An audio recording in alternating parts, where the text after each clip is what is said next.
안녕하십니까. 행복한 아침 이재용입니다. 안녕하세요. 장예인입니다. 오늘은 10월 28일 목요일이고요. 뉴스부터 몇 가지 챙겨보도록 하겠습니다. 노태우 전 대통령의 장례가 국가장으로 치러지게 됐습니다. 국가장 대상자는 전 현직 대통령 당선인 혹은 국가나 사회에 현저한 공훈을 남겨서 국민의 추앙을 받는 사람입니다. 정부는 노 전 대통령이 12.12 쿠데타나 5.18 민주화 운동의 과거가 있지만 추징금을 납부한 노력 등이 고려됐다면서 국가장 결정 배경을 설명했습니다. 이에 따라서 장례 비용은 사실상 국가가 전액 부담하고 장례 기간 정부와 지방자치단체, 공공기관은 조기를 개항합니다. 다만 국립묘지에 안장하지 않기로 했고 대통령도 직접 조문을 하지 않았습니다. 이재명 더불어민주당 대선 후보가 경기도지사 시절 단행한 일산대교 통행료 무료화 공익 처분에 대해 운영사가 불복 소송을 제기하기로 했습니다.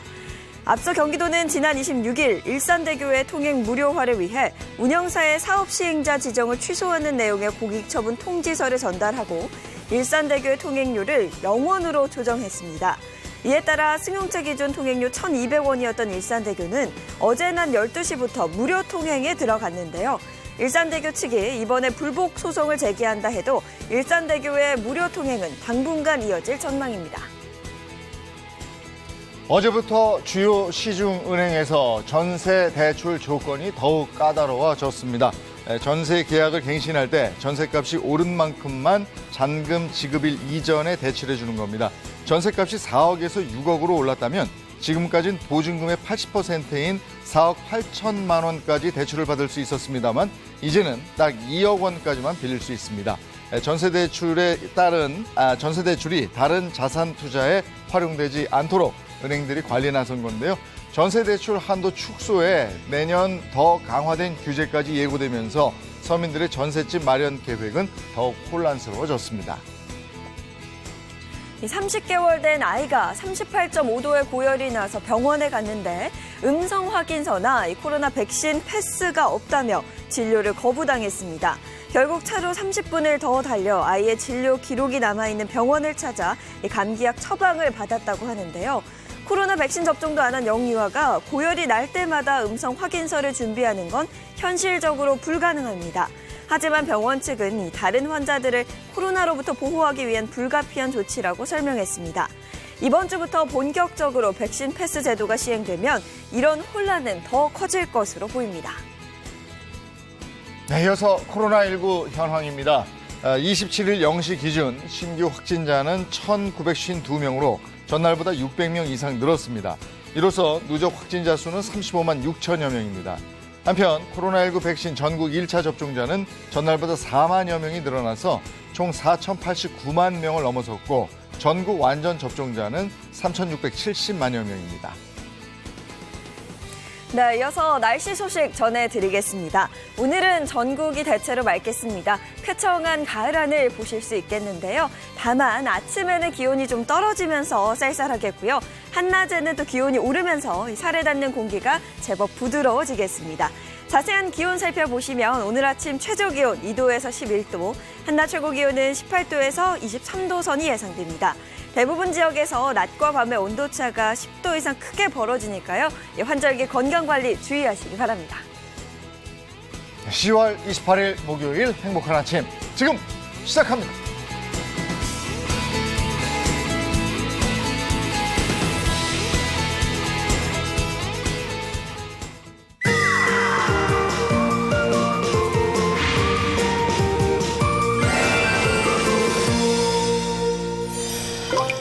지난주 시간에 특례시에 대해서 우리가 같이 알아봤잖아요. 네. 이 지방자치의 새로운 모델이 등장했다는 면에서 더 기대가 되더라고요. 네, 그렇습니다. 단순히 이름만 바뀌는 게 아니라요. 광역시에 준하는 권한을 네. 부여받는다고 하는데요. 과연 어떤 부분들이 달라지게 될지 특례시 출범을 앞둔 4개 도시 시민들 정말 기대하고 또 궁금해하고 있을 것 같습니다. 지난주에는 특례시 중에서 창원시에 대한 소개를 저희가 해드렸는데 네. 3개가 더 남아있죠. 고양, 수원, 용인 이렇습니다. 있습니다. 어디로 갈까요? 자, 가겠습니다.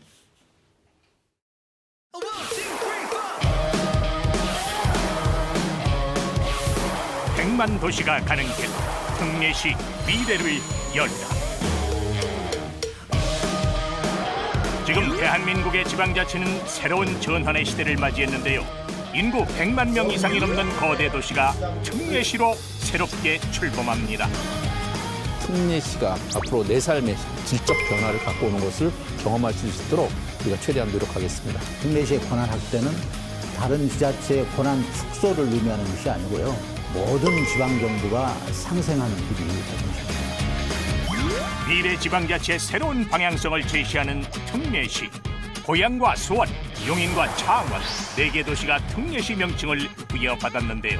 오늘은 인구 110만 명이 거주 중인 도심 속 자연이 공존하는 도시를 만나봅니다. 친환경 생태 경제 자족 도시란 브랜드 확립에 박차를 가하고 있는 용인시. 그 자세한 이야기 지금 시작합니다. 100만 도시가 가는 길, 특례시 미래를 열다. 오늘 두 번째 시간 용인시와 함께합니다. 백군기 용인시장 나와 있습니다.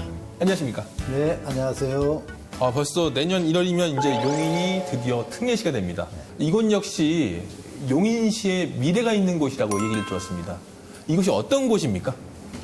네, 여기 용인이 다 보이시죠? 네네, 그러네요. 네. 이곳은 우리 용인 청년들이 미래를 향한 꿈을 설계하는 청년 공간, 청년 랩입니다. 청년들이 서로 소통하고 미래를 위해 다양한 도전을 해보는 곳이라고요. 지난해부터 이곳 수지를 비롯한 처인, 기흥에 하나씩 개소해서 3개소를 운영하고 있는데요. 청년 랩에는 이제 AV 창업자들을 위한 코워킹과 각종 수강을 할 수 있는 다목적 룸, 또 커피와 다가를 즐길 수 있는 카페도 마련되어 있는데요. 또 다양한 솔루션 프로그램을 제공해서 최근 사회 문제가 되고 있는 청년 문제를 청년 스스로가 헤쳐나갈 수 있는 해답을 찾을 수 있도록 시에서는 철저히 지원하고 있습니다. 그렇다면 특례시에 이런 청년들을 위한 공간에 용인시가 그만큼 미래에 대해서 많이 고민을 하고 많이 준비를 했다는 걸 알 수 있겠는데요. 혹시 이모 말고도 용인시가 미래를 위해서 또다시 준비하는 게 있다. 어떤 게 있을까요? 이쪽 맞은편 방향으로 경기 용인 플랫폼 시티가 지금 보이는데요. 네. 약 275만 제곱미터 규모로 건설될 경기 용인 플랫폼 시티. 수도권 남부의 신성장 거점 도시라 할 수 있는데요. 여기에 국내외 굴지의 반도체 기업을 다수 유치한 용인 반도체 클러스터까지 용인시의 핵심 성장 주기 될 이 두 사업으로 지역경제 활성화와 더불어 시민의 삶의 질도 크게 개선되리란 기대까지 갖게 한다죠. 2028년 준공을 목표로 하고 있는데요. 안공된다면 아마 우리 시의 랜드마크가 되는 것은 물론이고 수많은 일자리 창출, 용인의 미래를 이끌어갈 것으로 크게 기대하고 있습니다. 어떻게 보면 확 달라지는 용인시의 미래가 정말 기대가 됩니다. 근데 이거 외에도 도심 녹지 사업에 굉장히 공을 많이 들이신다고 들었습니다. 혹시 어떤 사업들이 진행되고 있습니까? 네, 사실 우리 불과 2, 3년 전만 해도 용인이 난개발 도시라는 오명이 늘 따라다녔죠. 이제는 친환경 생태소의 도시로 탈바꿈하는 과정에 들어섰다. 이렇게 말씀드릴 수가 있겠습니다. 먼저 13개 장기 미집행 공원을 2025년까지 모두 조성하기로 했고요. 네. 또한 전국 최초로 개발이 제한된 도시 자연공원 구역 내 사유지의 토지주들과 녹지 활용 계약을 맺어서 시민의 쉼터로 제공하고 있는데요. 공원 전성의 어떤 관점을 바꾼 획기적 사례로 꼽히는 만큼 시민의 만족도가 매우 높습니다. 지금 말씀을 들어보니까 정말 다양한 분야에서 많은 일들이 준비가 되고 진행이 되고 있잖아요. 네. 자, 이제 좀 특례시 이야기로 좀 넘어가 보겠습니다. 그 특례시를 위해서 지금까지 어떤 노력을 해오셨는지 먼저 키워드로 먼저 살펴보겠습니다. 그 첫 번째는 몸에 맞는 옷, 두 번째는 사회복지급여 기본 재산액, 그리고 마지막 세 번째는 삶의 질. 자, 먼저 첫 번째가 몸에 맞는 옷. 이게 나왔습니다. 좀 이해가 좀 안 되는데 이게 무슨 뜻입니까? 특례시는 우선 기초자치단체 지위는 유지하면서 광역시급 이상에 걸맞는 자치 권한과 재량권을 부여받아서 일반 시와는 조금 차별되는 법적 지위를 갖게 되는데요.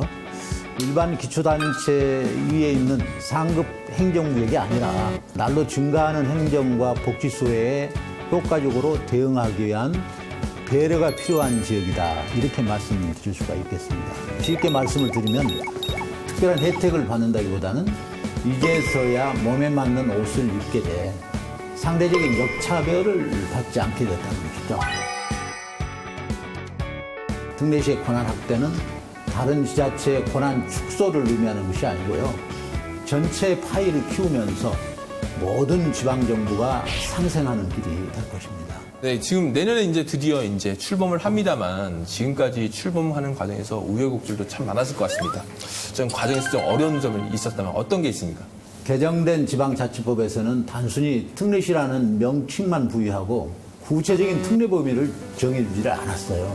그래서 이제 수원, 고양, 창원 3개시와 저희 용인시가 전국 특례시 시장 협의회를 구성해서 하루가 멀다 하고 하여튼 국회, 청와대, 국무총리실, 또 자치분권위, 행정안전부 이런 데를 방문해서 실질적인 특례 권한 확보를 위한 정부의 신속한 정책 결정을 촉구하였는데요. 기초지자체가 상위기관에 대응한다는 것이 정말 어려움이 많았고 또 한계에 부딪힐 때도 있었어요. 하지만 사회복지급여 기본재산의 고시 개정을 위해서 보건복지부 청사 앞에서 릴레이 1인 시위를 전개했고요. 올 11월 달에 이제 고시 개정을 통해서 내년부터 시행을 일부 약속받는 등 성과도 있었습니다. 근데 1인 시위라는 게 사실 쉽지가 않잖아요. 네. 이게 얼마나 이 시위를 하신 겁니까? 마음 같아서는 거기다 천막도 치고 매일이라도 이렇게 하고 싶었는데 코로나19가 또 이중하잖아요. 그래서 그런 상황을 고려해서 한 7일간 릴레이 시위를 단행했습니다. 지금 여러 번 얘기하신 게 이제 사회복지급여 기본재산액 기준액 고시 개정. 이게 듣기만 해도 굉장히 어려운 단어 같은데요. 네. 이게 굉장히 중요하였던 것 같습니다. 이게 어떤 의미를 갖고 있습니까?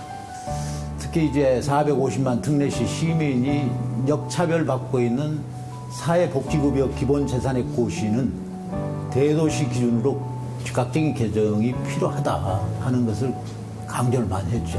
네. 또 더군다나 이제 개정을 요구하는 국민기초나 기초연금 등 복지 분야는 대부분 아주 생활고로 생계가 어려운 분들하고 또 노령의 어르신들이 지원받고 있는 사업이기도 하기 때문에 그렇죠. 우리는 더욱더 절실하게 또 심각하게 그걸 요구하고 보건복지부에서도 그래서 더욱더 그것을 진지하게 검토하지 않았나 하는 생각입니다. 대도시 수준의 복지 혜택을 받을 그날을 특례시 시민들도 기다리고 있겠죠? 그래서 두 번째 키워드가 이렇게 나왔습니다. 사회복지급여 기본재산액. 이거 관련해서 용인시에서 따로 준비하는 게 있습니까? 우리 시가 이제 시정연구원과 함께해서 재정의 추계 또 수급률 변화 등의 빅데이터를 반영한 특례시 복지급여 기준 합리화 방안에 대한 연구를 선행을 했고요. 그 도출된 의견을 정부에 제시를 했어요. 그래서 말씀드린 것처럼 1인 시위를 전개하는 등 모든 방법을 동원해서 대응을 했고요.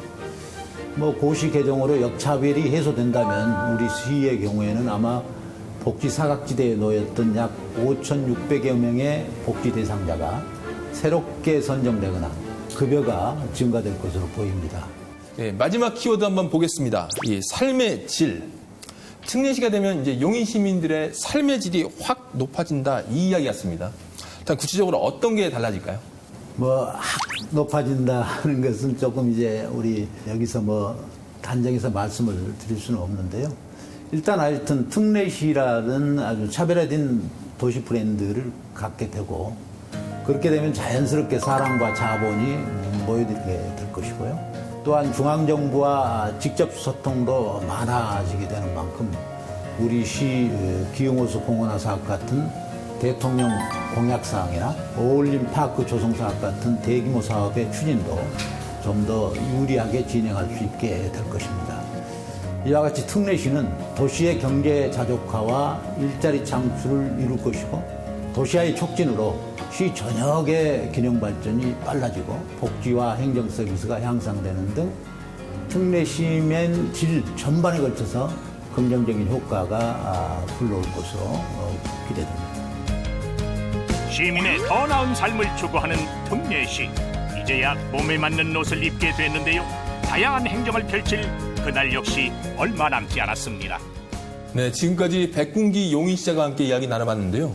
저 마지막으로 시청자와 용인 시민께 한 말씀 해주시죠.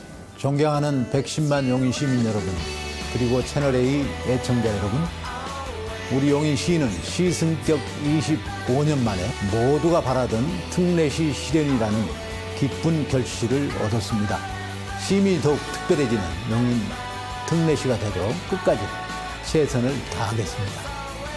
사람 중심의 새로운 경제 자독 도시 용인, 앞으로의 모습을 기대해 주시기 바랍니다. 시민의 행복 지수가 올라가길 바라며 다시 또 앞으로 나아갑니다. 용인 특례시가 출범하는 그날까지 화이팅!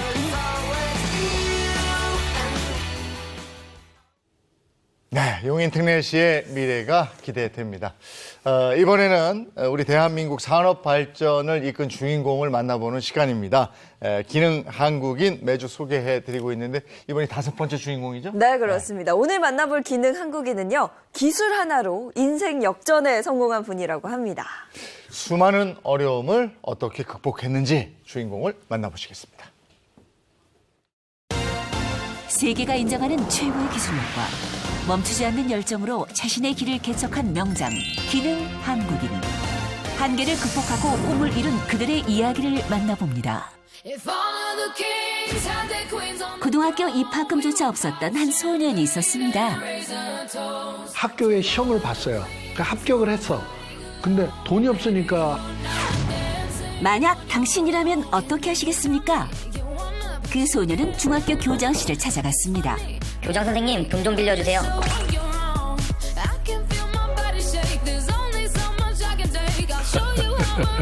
그렇게 고등학생이 된 소년은 참고서를 팔아 생활비를 마련했죠. 야, 저게 전교 1등이 보는 책이래. 막 팔리는 거예요. 그래갖고 잘 팔았어요. 가난 때문에 공부도 마음껏 할 수 없었던 소년. 과연 그는 어떤 사람이 됐을까요? 놀랍게도 연 매출 449억 원을 자랑하는 제조기업을 이끌며 80개 나라에 제품을 수출하는 세계 최초 기술 개발까지 성공, 승승장구하고 있습니다. 엄청 진짜 천지개벽을 한 거예요. 제가 보기엔. 네. 그래도 아직도 부족해. 가난을 이겨내고 꽃길을 걷게 된 주인공. 과연 그 비결은 무엇이었을까요? 48년 전엔 고등학교 입학금도 겨우 마련했다는 원혜 씨. 지금은 축구장 절반 정도 되는 큰 땅에 회사 건물을 지었습니다. 그리고 넓고 쾌적한 공간의 주인이 됐죠. 그가 걸어온 길은 국가산업 발전으로 이어졌습니다. 사무실을 벗어난 원혜 씨. 어딜 그렇게 서둘러 가나 했더니 회의가 있나 봅니다. 요즘은 해외 출장이 어렵다 보니 바이어와의 회의도 대부분 화상으로 진행하는데요.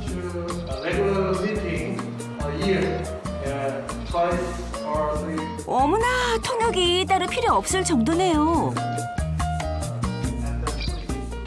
그런데 오늘 회의 주제는 뭔가요? 미국에 있는 딜러하고 기술적인 그 미팅을 갑자기 요청을 해서 화상 회의를 하게 된 겁니다. 회의가 끝나기 무섭게 자리를 뜨는 원혜 씨. 아주 중요한 일정이 있다는데요.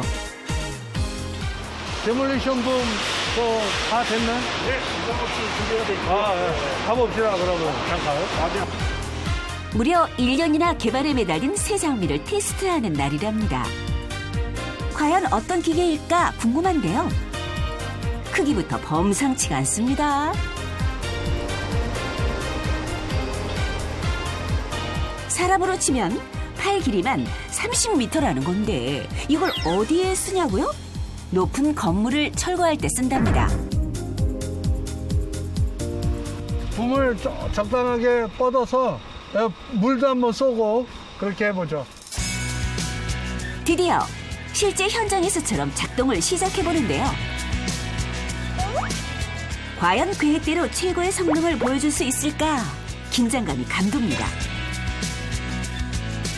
새 장비의 포인트는 기계가 작동할 때 시원하게 쏟아지는 물줄기랍니다. 철거를 하게 되면 먼지가 막 이렇게 날리거든. 그럴 때 이제 물을 분사해서 먼지를 없애주는 그런 역할을 하는 거예요. 이 장비를 쓰는 현장엔 물을 뿌리는 기계가 필요 없어지는 거죠. 원혜 씨의 자랑거리는 이게 다가 아닙니다. 공사를 빠르게 진행하도록 개발한 장비가 정말 많습니다. 일리 와봐요. 요거는 고철가예요. 그래서 고철을 잘게 자르는, 요거는 이렇게 뚝 내려서 집어갖고 싣고, 이거는 이제 건물 철거할 때 양쪽으로 이빨이 오므러지면서 이렇게 자르는 거예요. 용도에 따라서 다른 어태치먼트를 교환할 수가 있는 거예요. 이것도 달았다, 저것도 달았다, 저것도 달았다. 어태치먼트가 뭐냐 하면요. 건설 현장에서 쓰는 기계에 조립해서 사용하는 장비입니다. 용도와 작업 환경에 따라 다양한 제품이 개발돼 있다는데요. 그리고 그 중심에 지난 32년간 그가 있었습니다. 어태치먼트 국산화와 수출기를 여는데 모든 걸 다 쏟아 부었던 원혜 씨. 9남매 중 막내로 태어난 그는 성공에 대한 열망이 누구보다 컸습니다. 학창 시절 그의 집은 너무나 어려웠고 공부는 사치에 가까웠습니다. 하지만 그는 돈 때문에 꿈을 포기하지 않았습니다. 학비는 무료인데 입학금은 내야 되는 거예요. 그런데 입학금이 없잖아요. 중학교 갈 때도 돈을 빌려서 갔으니까 내 고등학교도 돈을 빌려서 가야지 라고 생각하고 녹화하고 이제 교장 선생님을 만나 뵀죠. 16살 소녀는 교장 선생님께 자신의 상황을 솔직하게 털어놨죠. 그 당돌함이 통했던 걸까요? 교장 선생님은 모자란 입학금을 채워주셨습니다. 즉시 실천하라. 시도하는 게 중요하다는 거죠. 그게 추진력이라는 거예요. 이제는 한 회사의 회장님이 된 원혜 씨.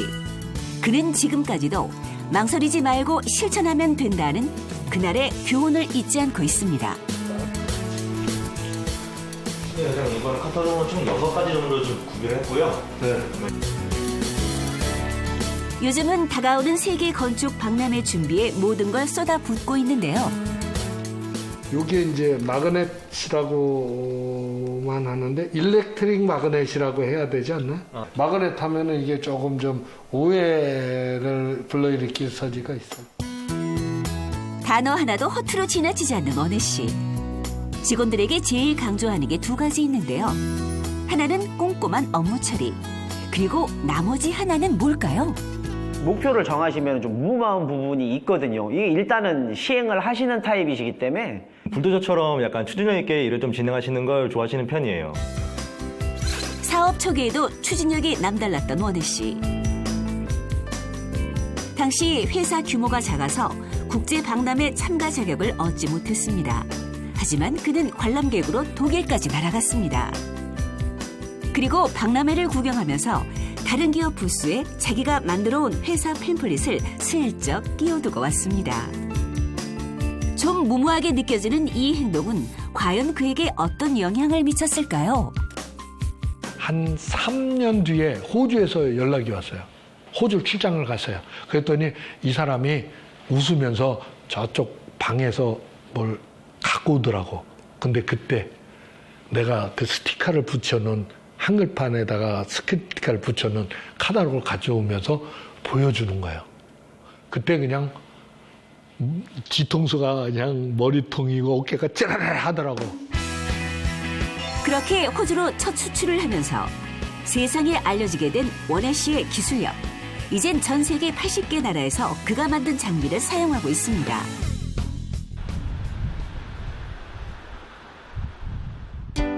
그날 오후.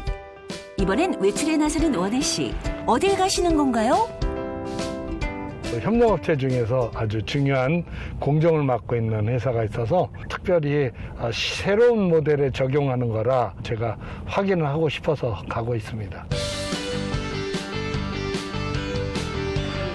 이런 건 직원들한테 보고받아도 될 텐데요.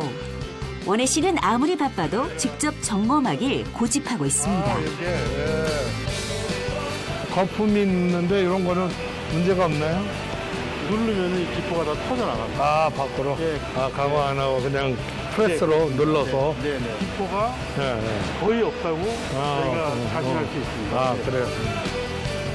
그의 인생 철학인 망설임 없는 실천에는 아주 철저한 준비가 필요하기 때문입니다.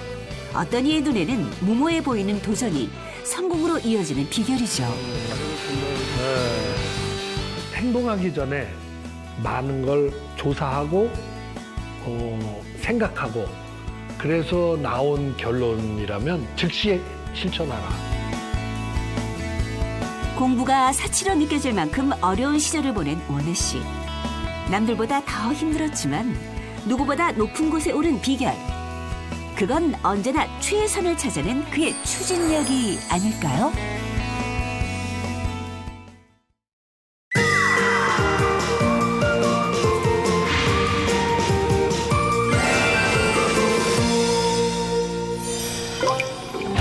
사건 사고 24시 오늘의 주제는요. 생수병 독극물 사건 미스터리입니다. 직장에서 생수를 마셨던 직원 2사람이 쓰러졌는데 그중에 중태에 빠진 피해자가 숨졌습니다.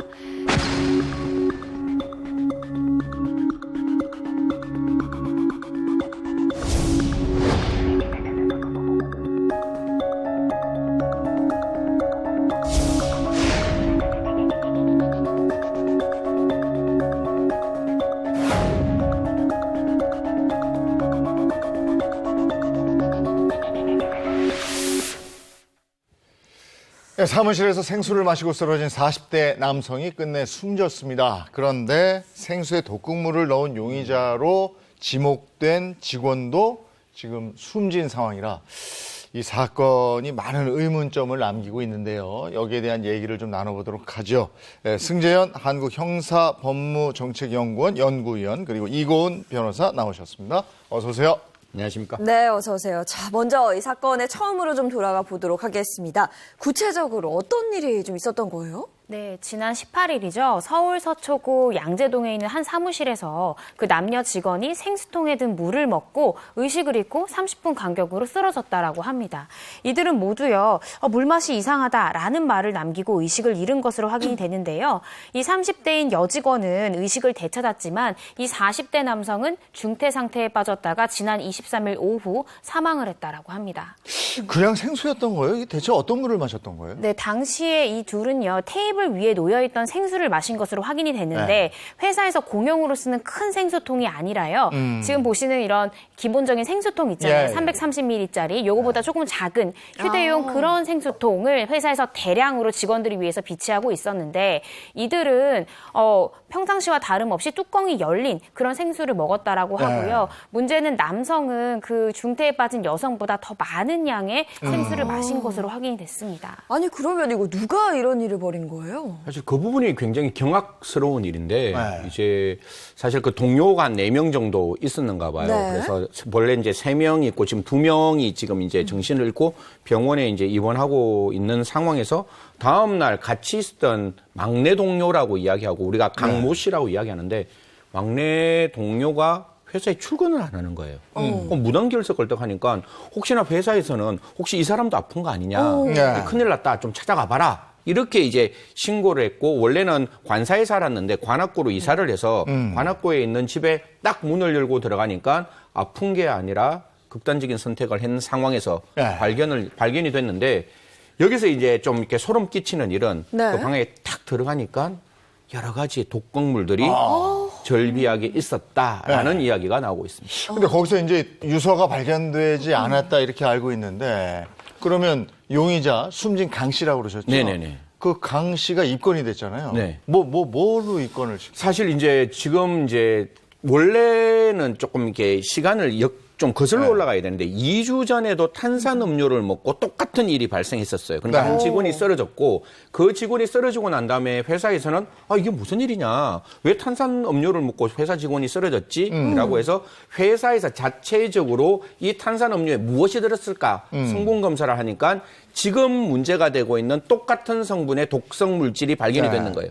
그리고 다시금 이 쓰러진 두 사람 중에 남성의 혈액을 검사해 보니까 독성 물질이 나왔다는 거죠. 다른 말로 하면 그 안에 있는 외부에서 어떤 자연스러운 게 아니라 외부에서 독성 물질이 들어왔고 그 독성 물질이 이 극단적인 선택을 한 집에서 발견이 되었으니 이제 기본적으로 이 사람이 유력한 용의자가 아니냐. 그러면 그 독성 물질을 과연 이 사람이 구입했느냐를 살펴보니까 CCTV나 그다음에 인터넷 등을 통해서 그런 부분들이 이제 발견이 되었다라는 점 때문에 이 사람이 유력한 용의자로 지목되어 있는 상황입니다. 네. 그리고 뭐 집 앞에 이제 CCTV도 돌려봤고, 뭐 그랬더니 독극물이 든 상자를 들고 들어왔다. 네네. 네. 그런 혐의도 있었는데, 피해 직원들이 그 생수를 마시고 쓰러진 다음에 용의자 강 씨가 좀 수상한 언행을 보였다 이런 얘기도 있던데요. 네, 그렇습니다. 경찰 조사에 따르면요. 그 회사 직원들은요. 사건이 발생했는데 강 씨가 갑자기 다른 생수통에 있는 물을 벌컥벌컥 마시더니 뭐 나는 괜찮은데? 왜 그러지? 이런 말을 했다라고 합니다. 사실 내 눈앞에서 두 명이 생수를 먹고 쓰러졌으면 다른 생수를 먹는다라는 게 쉽게 결정할 수 있는 부분이 아니고 굉장히 불안하잖아요. 근데 강 씨는 마치 이 생수병, 피해자가 마신 생수병 외에는 다른 건 안전하다라는 걸 확신을 하는 것처럼 그걸 벌컥벌컥 마셨다는 게 정말 의아한 거죠. 네. 그리고 뿐만 아니라 사건 당일에 강 씨는 회사에 정상적으로 출근을 했고요.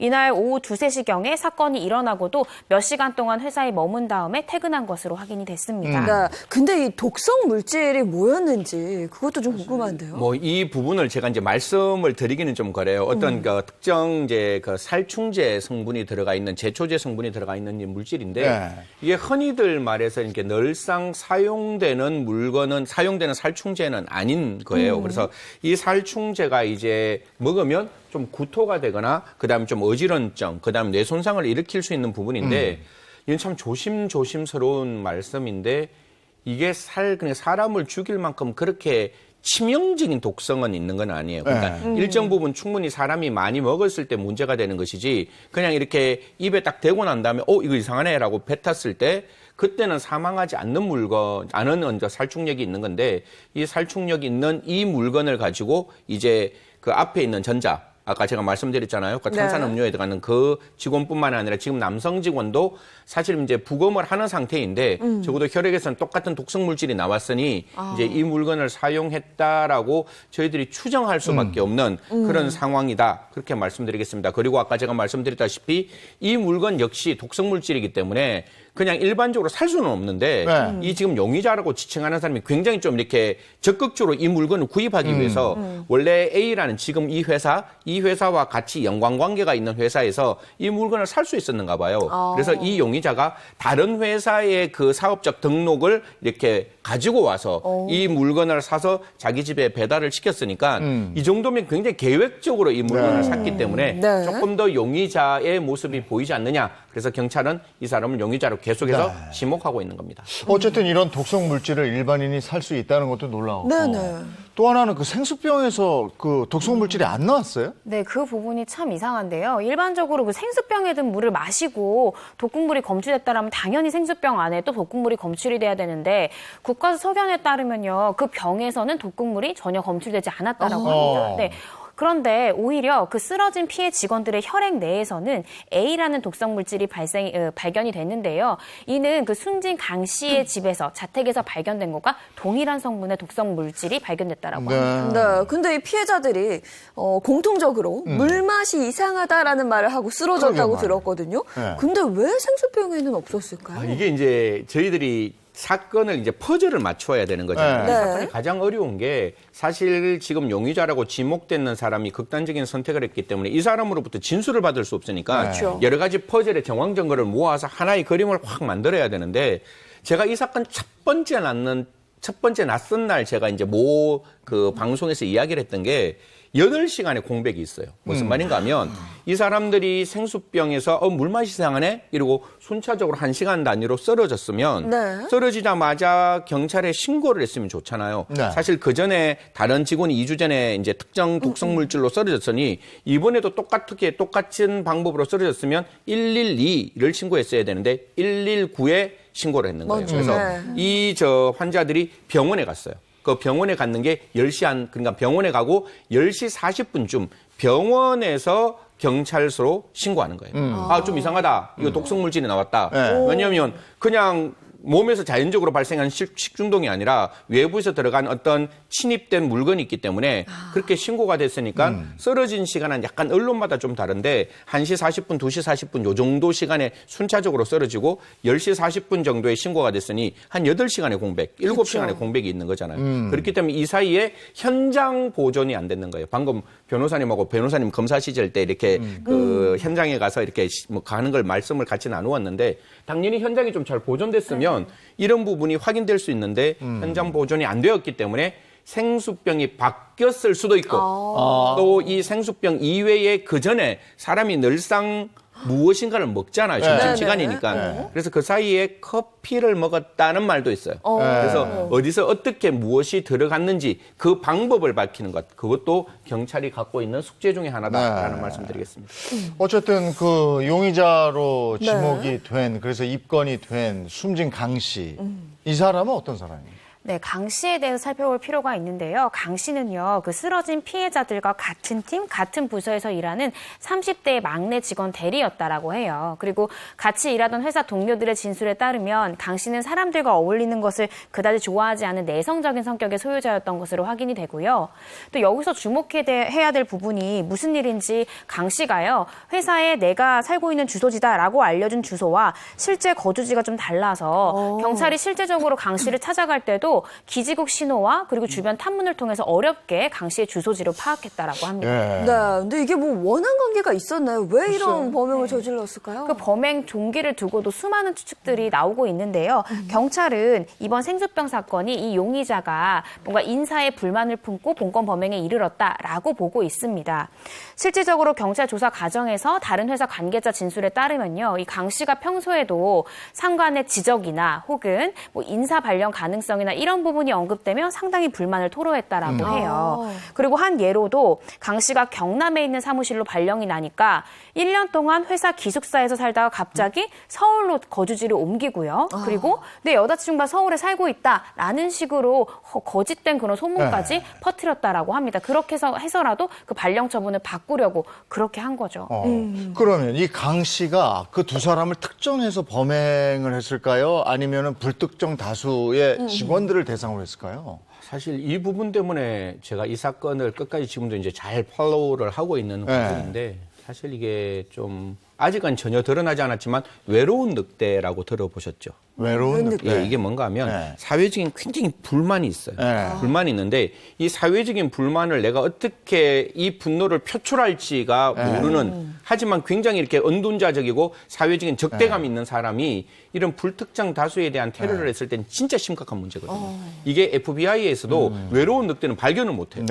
왜냐하면 외부에서 있는 어떤 테러 집단들은 들어오면 입국 절차부터 막을 수가 있는데 혼자 자기가 분노가 이렇게 표출되어 있는 사람을 어떻게 찾을 수가 있겠어요. 그래서 이 부분에 대해서 굉장히 저도 예의주시해서 좀 바라봤는데 아직까지는 그런 불특정 다수에 대한 테러의 모습은 보이지는 않아요. 그러니까 기본적으로 아까 우리 저 변호사님 말씀 잘 주셨다시피 뭔가 회사에 불만이 있는 그런 상황이었고 지금 돌아간 남성이 그 팀의 팀장이었다는 점을 좀 고려한다면 사실 지금 경찰이 저는 이 회사 전 직원을 대상으로 다 조사를 해야 된다고 생각을 하거든요. 그래서 이게 그러니까 단순히 분노의 문제가 아니라 쌓여있는 분노.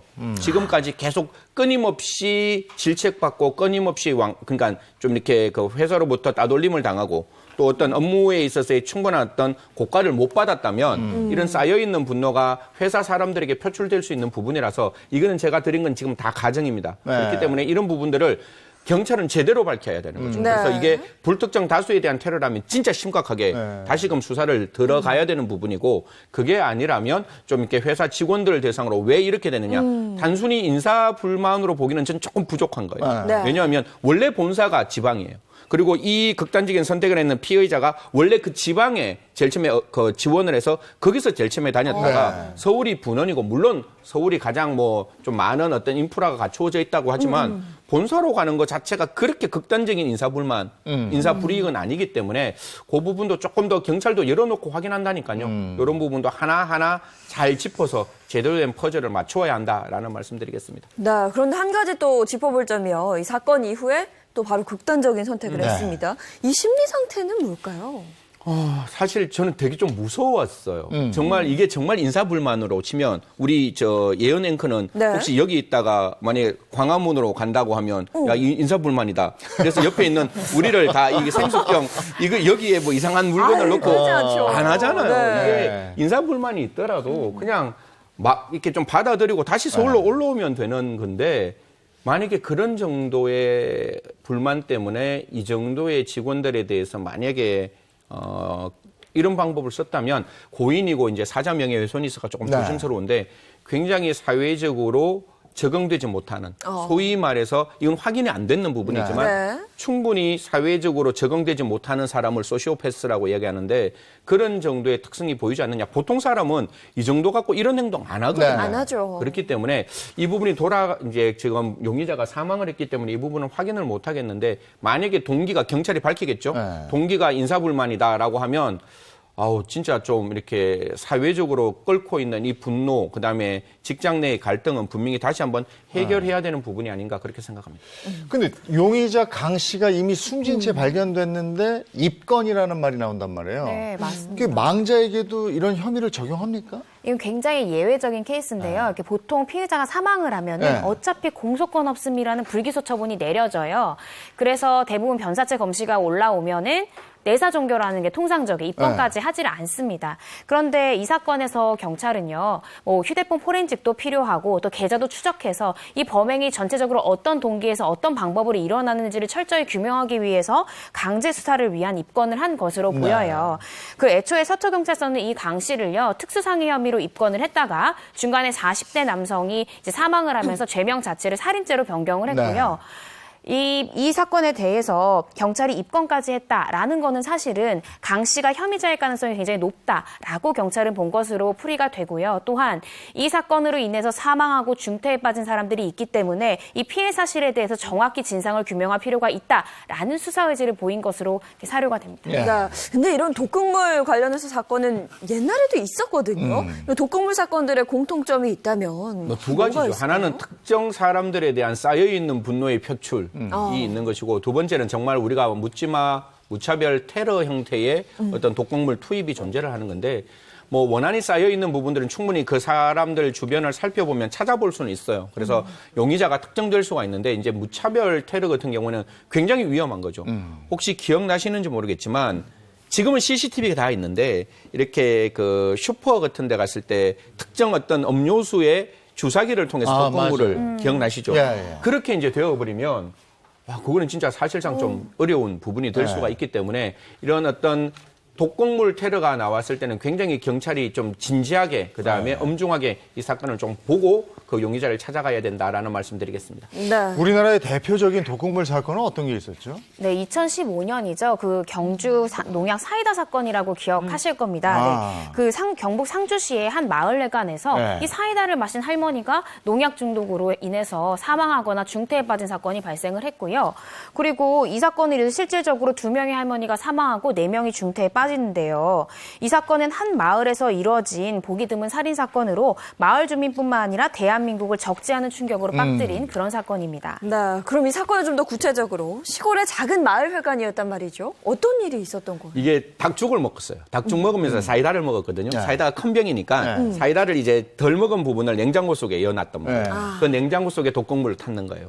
그래서 다음날 그 사이다를 먹은 할머니들께서 두 분은 사망하시고 이제 나머지 분들은 좀 상해를 입었던 그런 사건이 발생했습니다. 근데 이 사건의 범인으로 같은 마을에서 수십 년간 살았던 80대 박 할머니가 지목되고 그러면서 더 큰 충격을 안겨줬잖아요. 네, 맞습니다. 이 박 할머니가 유일하게 사이다를 마시지 않은 할머니였는데요. 네.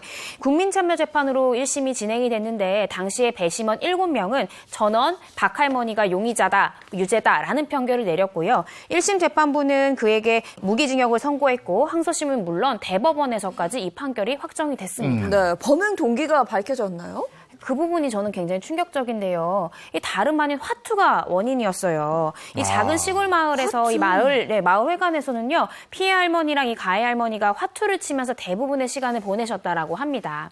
근데 경찰이 조사해 보니까 이 박씨 할머니가 화투를 치실 때 종종 좀 속임수를 쓰셨던 것 같아요. 그러니까 다른 할머니가 왜 그런 속임수 쓰냐 이렇게 지적을 하면은 불같이 화를 내면서 서로 언쟁이 좀 있었던 거죠. 그래서 심지어는 말다툼이 너무 잦아서 그 마을 회관에는 다투지 말자, 싸우지 맙시다라는 그런 팻말이 붙을 정도로 그렇게 서로 감정이 좋지 않았다라고 하는데요. 그 사건 전날에도 점당 10원짜리 화투놀이를 하다가 이 피해 할머니 중 한 분이 나 이럴 거면 안 한다라면서 화투표를 집어던지고 집에 가버리기까지 하는 이런 큰 다툼이 있었다라고 합니다. 그래서 피해자들을 살해하기로 마음먹은 거예요? 네, 사실 이게 뭐 큰 돈이 아니지만 사람 빈정상하는 거는 작은 돈에 빈정상하는데 그냥 게임을 하는데 게임은 게임으로 가야지 게임을 속임으로 바꾸면 그건 화날 수밖에 없는 거거든요. 할머니 이제 이 나머지 할머니들을 살해할 마음을 먹고 아까 제가 말씀드렸다시피 이거는 뭐 언론에 다 나왔으니까 말씀드리는 메소밀이라는 어떤 굉장히 살충력이 강한 살인력이 강한 그 농약 성분을 사이다에 넣었던 겁니다. 그런데 이 박 할머니는 일관되게 나는 참 억울하다 이런 얘기를 했거든요. 뭐 이게 대법원까지 다 나왔던 부분이라서 뭐 박 할머니의 그 주장은 좀 거짓으로 드러났는 거고 박 할머니는 이렇게 말합니다. 나 화투 치다가 싸우지 않았어. 그런 건 없는 거야라고 말씀을 하시고 아니 내가 메소밀을 어떻게 샀는지 어디서 샀는지 확인이 안 됐는 거 아니야. 그러니까 직접 증거가 없는데 나를 어떻게 처벌해?라고 법정에서 주장을 했지만 그 주장들 사후에 이제 검사님이 변호사님 말씀 주실 건데 다 법원에서 그 주장이 받아들이지 않았습니다. 그러면 법원에서 유죄로 판정한 근거가 있을 거 아니에요? 네, 그 부분을 주목해 봐야 되는데요. 법원에서는요, 그 현장에서 발견된 사이다와 그 드링크제 병뚜껑에서 모두 동일하게 메소밀 그 성분이 검출된 점, 그리고 그 현장에서 발견된 드링크제 병뚜껑에 기재된 제조번호와 유효 일자가요, 이 박씨 할머니네에서 남겨진 드링크제에 써 있는 일자와 동일했다는 점에 굉장히 주목을 한 거죠. 그런데 이 할머니 이외에 이 마을의 다른 40세대에서는요, 이 제조 번호와 일자가 동일한 드링크제 병은 전혀 발견되지 않았다라고 합니다. 네. 뿐만 아니라 박씨 할머니의 옷과 전동차 그리고 지팡이에도 모두 메소밀 성분이 검출이 됐고요. 또 박 할머니는 뭐 법정에서든 수사 단계든 난 피해자를 돕기 위해서 뭐 노력을 했다라고 진술은 했지만요. 실제적으로는 마을 이장님이 도착하기 전까지는 전혀 뭐 구조 요청이나 이런 걸 하지 않았던 것으로 확인이 되고요. 뿐만 아니라 그 현장에서 왜 이 할머니들 쓰러졌냐라고 질문을 하니까 정확하게 사이다 먹고 쓰러졌다 이렇게 얘기를 했다라고 합니다. 네, 방금 말씀 주신 그 메소밀이 이제는 유통이 전면 금지가 됐다고 하고요. 처벌도 강화가 됐다고 합니다. 근데 이런 독극물을 이용한 범죄 막을 수는 없을까요? 제일 중요한 건 독극물 유통에 대한 방법을 우리가 얼마만큼 엄격하게 하느냐의 문제이겠죠. 사실 이게 누구에게란 불특정이 그 물건을 살 수 있다면 우린 찾을 수가 없는 거예요. 그렇기 때문에 이런 것들은 이력을 추적할 수 있도록 조금 더 촘촘하게 처음으로 사회에 나왔을 때 누가 어떻게 샀는지를 확인하는 방법이 가장 중요하고 그냥 같이 더불어 살 때 조금 이해하고 공감하고 같이 더불어 상생할 수 있는 좋은 사회적 문화가 만들어졌으면 하는 마음입니다. 네. 사건 사고 24시였습니다. 고맙습니다. 고맙습니다.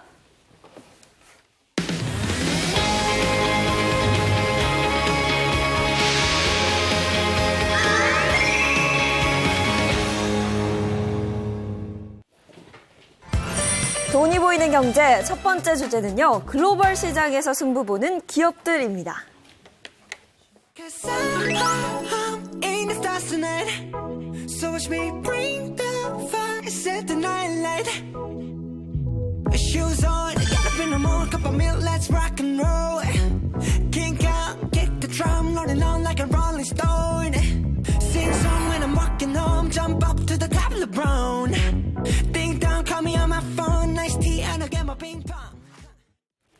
네, 요즘은 정말 대한민국의 위상이 그야말로 글로벌해진 것 같아요. 네, 굉장히 자랑스럽죠. 뭐 오징어 게임 다들 아시겠지만 정말 전 세계적으로 인기를 끌고 있고요. 방금 노래 나왔던 BTS는 정말 세계적인 그룹이 됐습니다. 그 얼마 전에 발표된 게 있는데 우리나라의 글로벌 혁신 지수가 세계 5위고요. 아시아에서는 1위다 이렇게 되어 있습니다. 뭐 정말 최고 성적을 기록했어요. 네. 그렇습니다. 야, 지난 9월 유엔 산하기구인 세계 지식재산기구가 발표한 글로벌 혁신주의 지수에서요. 우리나라가 역대 최고인 세계 5위, 아시아에서는 1위를 차지했습니다.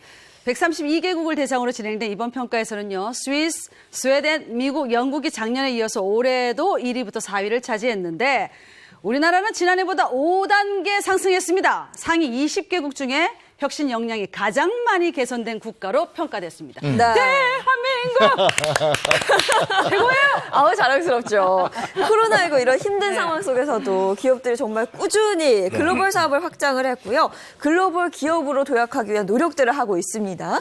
구체적으로 또 대표적으로 어떤 기업들이 있나요? 우리나라 대표 국내 식품 기업이죠. 이 C그룹은 K푸드를 일단 세계적인 글로벌 푸드로 만들겠다라는 포부를 갖고 있습니다. 그래서 일단 세계 최대 시장을 선점해야 되겠고요. 관련한 인프라 확보, 또 K푸드 대형화 이런 것들을 목표로 지금 글로벌 음식 시장으로 나아가고 있는데요. 핵심은 한식 브랜드를 현지화하는 데 초점을 맞추고 있습니다. 조금은 좀 바꿔야 되는 거 아니겠습니까? 이런 방법을 통해서 새로운 식품 장르를 창출하겠다라는 전략을 갖고 있고요.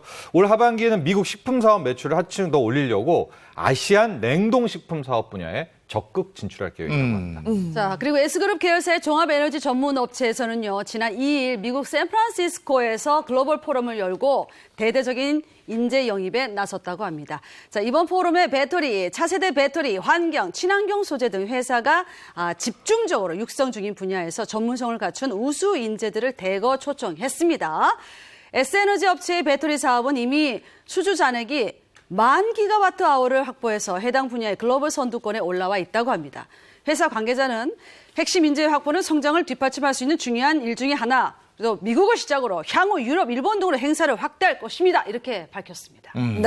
이게 다 어려운 대내 여건 속에서도 투자를 아끼지 않고 미래를 위해서 발전적으로 막 열심히 한 덕분일 텐데 또 어떤 기업이 있습니까? L그룹 한번 볼까요? L그룹 중에서 이제 산하의 디스플레이 회사, 여기는 지금 세계 프리미엄 TV 시장을 공략하겠다라는 목표를 세우고 있습니다. 또한 요즘엔 TV가 이제 OLED TV 수요가 굉장히 많지 않습니까? 그래서 이를 위해서 방금 말씀하신 투자에 나서는데요. 경기 파주시 그리고 중국 광저우에 대형 OLED를 생산하는 생산 체제를 강화하겠다. 투트랙. 그래서 이 글로벌 TV 시장, 프리미엄 시장을 선정하겠다는 목표고요. L그룹에서 있는 이제 화학기업 같은 경우엔 2024년 매출 30조 원 이상을 달성하겠다라는 목표를 가지고 글로벌, 그러니까 세계 톱5의 화학기업으로 거듭나겠다라고 매진하고 있습니다. 네. 우리가 이런 거 보면요. 우리의 저력은 위기에 더욱 빛을 발하는 것 같습니다. 이번에도 그런 것들이 발현이 된 거죠. 자, 다음 주제 가시죠. 돈이 보이는 경제 두 번째 주제입니다. 대장동 키맨 남욱 변호사, 그가 준 열쇠는?입니다. 미국 사전 도피 의혹도 있었는데 왜 들어오신 건가요? 죄송합니다.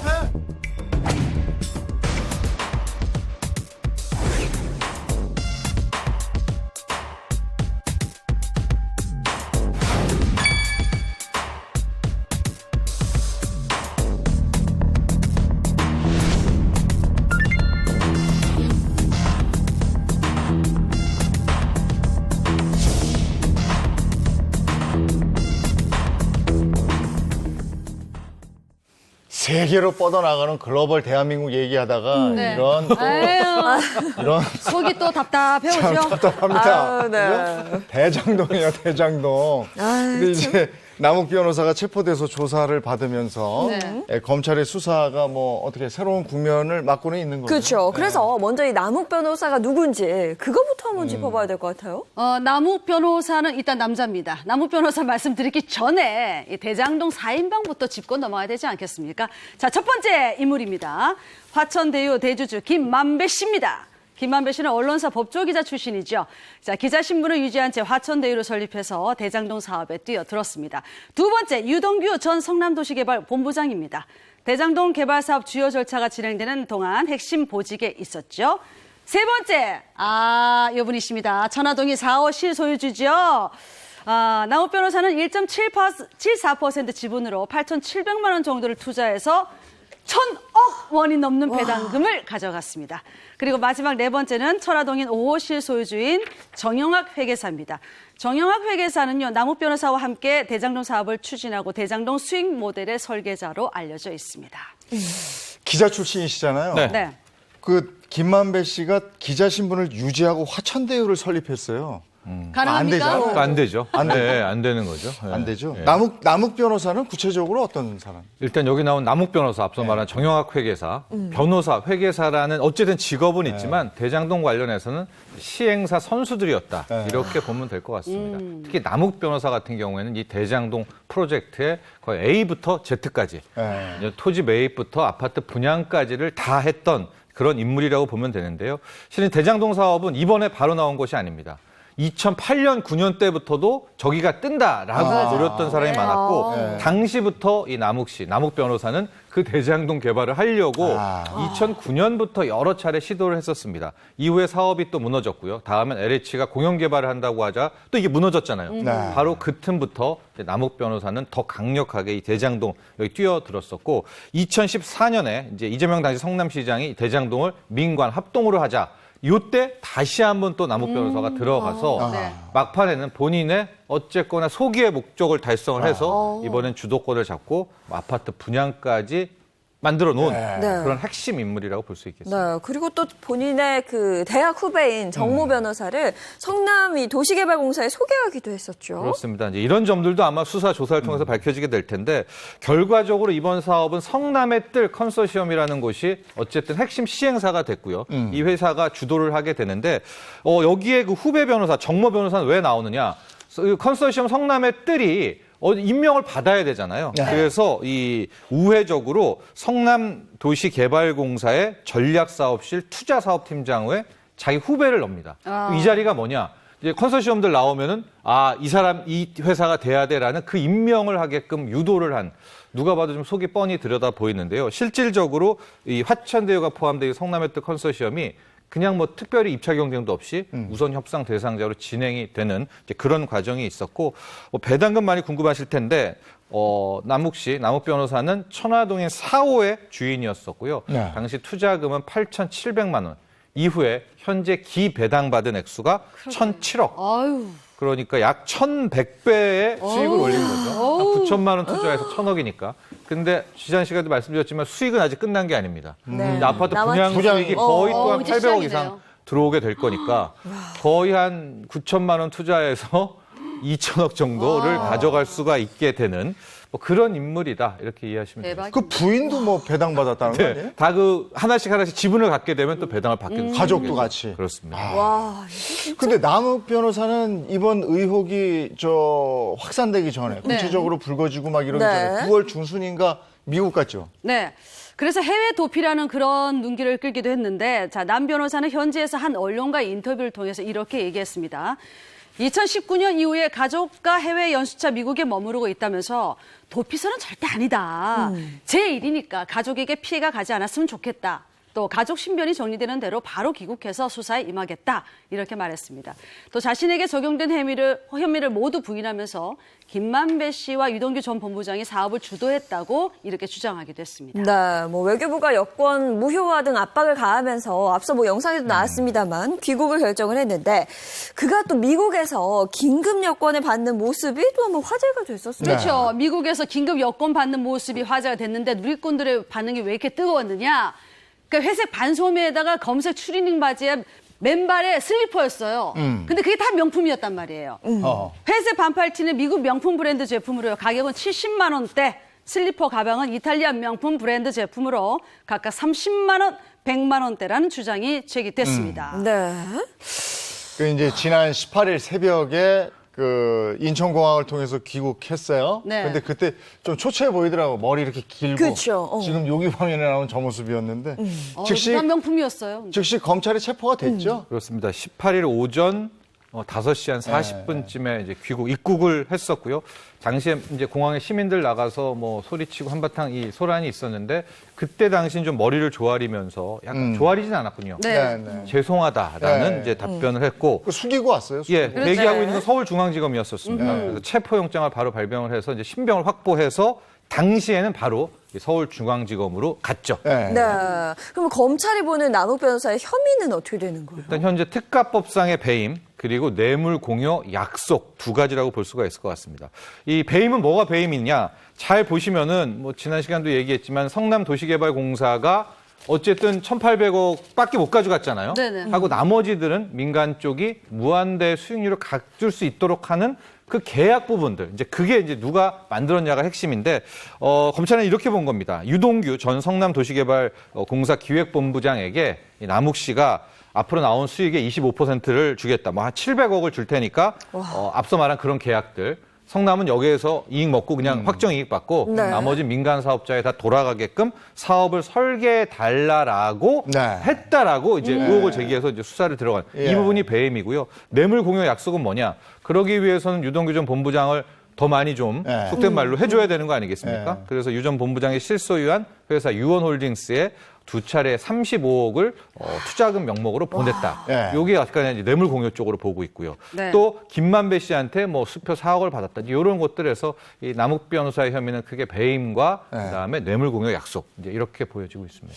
대장동 사건에서 그 화제가 되는 게 이제 그분의 실체란 말이에요. 그렇죠. 그분이 누구냐? 그분이. 그래서 이제 남욱 변호사를 수사하면서 이게 그분이 좀 나와야 되는 거잖아요. 맞아요. 그러니까 정영학 회계사가 검찰에 낸 녹음 파일에 그분이 등장을 합니다. 누구냐? 지금 굉장히 궁금해하지 않습니까? 좀 더 자세히 말씀드리면 화천대유 대주주 김만배 씨가 천화동인 5호 소유주인 정영학 회계사와의 대화에서 천화동인 1호 배당금 절반은 그분 것입니다.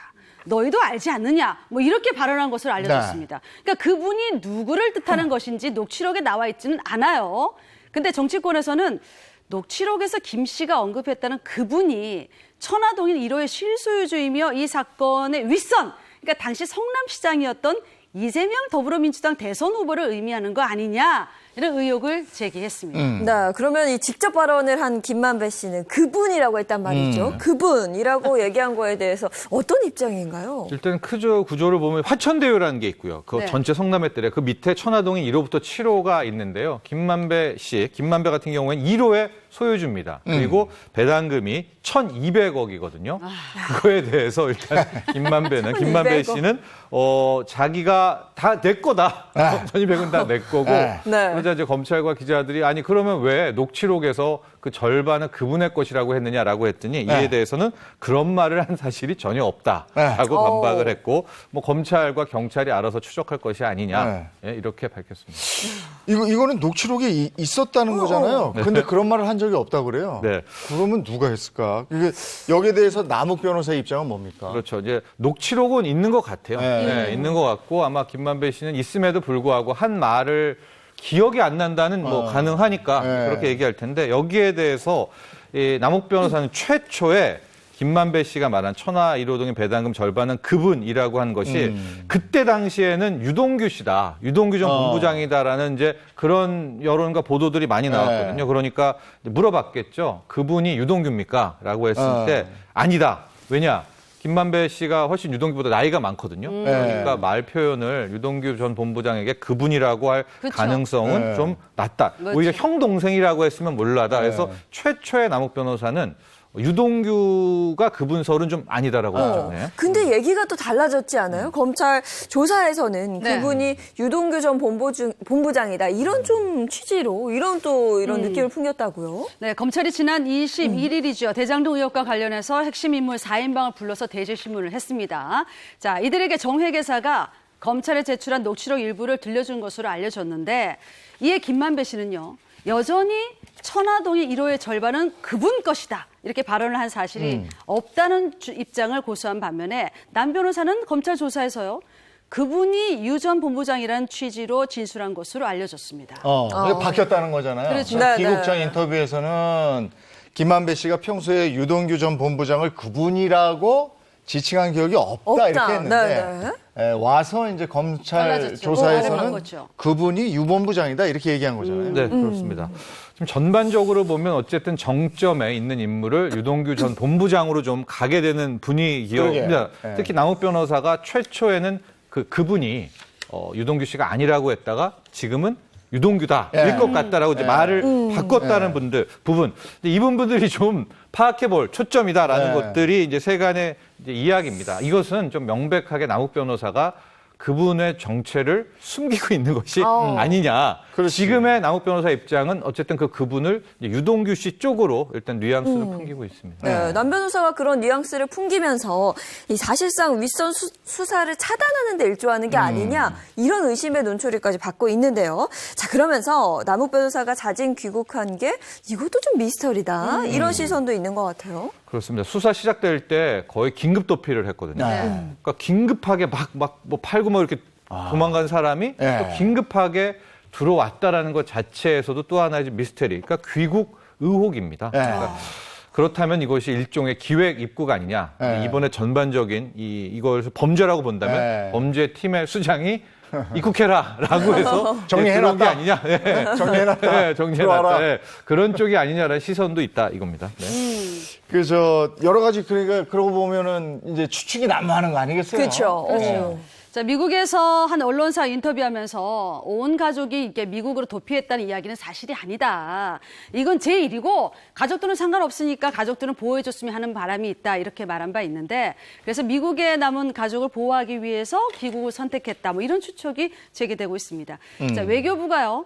남 변호사 여권을 무효하고 경찰이 인터폴에 수사 공조를 요청하는데 압박감을 느꼈을 가능성도 있지만 가족들의 미국 생활에 지장이 없어요. 그리고 뭐 강제 송환까지는 상당한 시일이 걸리기 때문이란 그런 분석이죠. 네, 그리고 또 한편으로는 이대로 있다가 내가 모든 책임을 다 쓰는 게 아닌가 이게 좀 걱정돼서 들어왔다는 의견도 있고 또 한편으로는 국내에 남겨놓은 재산이 있어서 그걸 좀 해결하라고 왔을 것이다. 그렇죠. 이런 시선도 제기되고 있던데요. 둘 다 가능한 해석입니다. 앞서 이제 기배당 받은 것이 1,004억이잖아요. 근데 1,004억을 다 미국으로 못 갖고 갔겠죠. 네, 그리고 이미 올 4월에 보니까 아마 뉴스에도 오늘 많이 나오는데 서울 역삼동에 이제 300억짜리 건물 뭐 대지수 산업군 이제 이런 재산들이 서울에 남아 있으니까 수사가 더 압박하게 되면 뭐 배임이나 이런 것들은 이제 강제 몰수 당하잖아요. 그러니까 빨리 들어와서 정리하고 이거 정리를 하기 위해서 들어왔다라는 가능성도 분명히 있습니다. 그래서 긴급 도피했다가 또 긴급 귀국했다라는 얘기도 되고 또 이런 것도 가능하죠. 보통 이제 지금 4명이 수사와 조사가 들어가지 않습니까? 한 명, 남욱만 만약에 서울에 없다라고 하면 이 3명은 다 모든 죄를 남욱한테 돌릴 수가 있으니까 그것을 또 변호사로서 잘 알아서 또 귀국했다. 뭐 이런 썰도 함께 나옵니다. 그리고 그분 명령에 따른 꼬리 자르기 아니냐. 그 선에서 끝내려고 온 거 아니냐. 그렇죠. 앞서 이제 언급했던 것처럼 이제 기획 입국설도 가장 좀 뭐 힘을 얻고 있는 그런 대목인데 왜냐하면 이제 돈이 없지는 않거든요. 도피해서 나서 돈이 아직 넘칠 텐데 게다가 김만배 씨가 구속영장이 기각된 걸 좀 보면 검찰 수사도 이게 좀 그렇게 칼날이 뭐 예리하지 않다라는 것도 알았었겠죠. 여유가 생긴 것 같잖아요. 차라리 대선 때까지 정신 없으니까 대선 이후에 들어왔을 가능성이 있는데 왜 이렇게 급하게 들어왔을까? 오라고 해서 그 키맨이 그분이 넌 들어와라라고 해서 들어왔다라는 이 기획 입국설도 함께 이번에 제시되고 있습니다. 네, 계속 얘기하고 있는 그분이 누군지 모르는 건데 그분이 이재명 전 경기지사를 의미하는 게 아니냐 이런 야권의 의혹에 대해서 남욱 변호사의 생각은 어떤지 그것도 밝혔나요? 남욱 변호사는 석방된 지 한 14시간 만에 검찰에 재소환되면서 처음부터 그분은 이재명 더불어민주당 대선 후보가 아닌 것으로 알고 있었다 이렇게 선을 그었다고 합니다. 그 남욱 변호사는 김만배 씨와 이재명 후보가 개인적으로 알지 못하는 그런 사이고 평소 김만배 씨가 이 후보를 부를 때 이재명이라고 이름을 부르는 등 존칭을 사용하지도 않았다는 그런 입장이라고 합니다.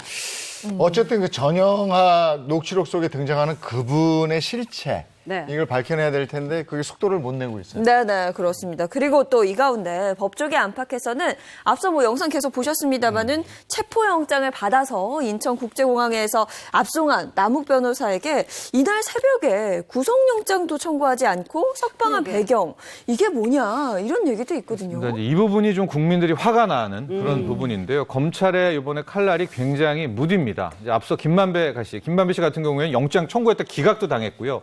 남욱 변호사 관련해서는 여권 무효화시키고 또 뭐 공항에 기다렸다 긴급 체포까지 해서 데리고 들어오지 않았었습니까? 네네. 그러나 48시간 이내에 그러니까 다시 풀어줬습니다. 그런데 영장을 치지는 못했거든요. 그러니까 수사가 그만큼 거의 안 됐었나?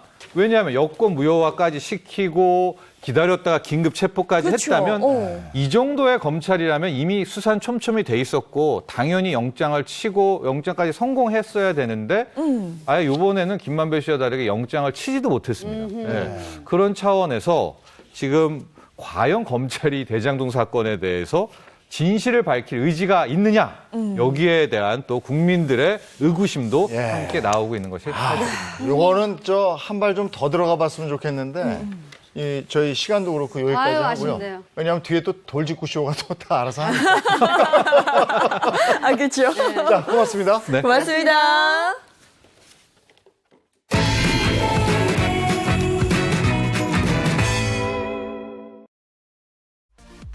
농협이 지난 26일 농축산물의 온라인 판로 확대를 위해 이커머스 업체인 마켓컬리와 업무 협약을 체결했습니다. 이번 협약으로 농협은 국산 우수 농축산물을 온라인으로 판매하고 마켓컬리는 안정적인 공급망을 확보하게 됐습니다. 두 회사는 온라인 전용 물류센터 공동 투자도 검토할 계획입니다. 앞으로 농협과 마켓컬리 간의 상호 협력으로 국산 농축산물 판매가 활성화되어 우리 농업과 농촌에 큰 희망이 되기를 기대합니다. 아니 오늘 아침에는 좀 춥더라고요. 네, 아침에는 낮에는 어떨까 모르겠어요. 어제보다 좀 더 추웠는데 낮에는 또 어제보다 따뜻합니다. 아, 그래요? 네, 오늘 또 쾌청한 가을 하늘도 보실 수 있으니까 좀 가을을 만끽해 주시면 좋을 것 같습니다. 좋은 하루 보내시고요. 저희는 내일 아침 7시 30분 더 알찬 소식 가지고 돌아오겠습니다. 행복한 아침, 행복한 하루 되십시오. 고맙습니다. 고맙습니다.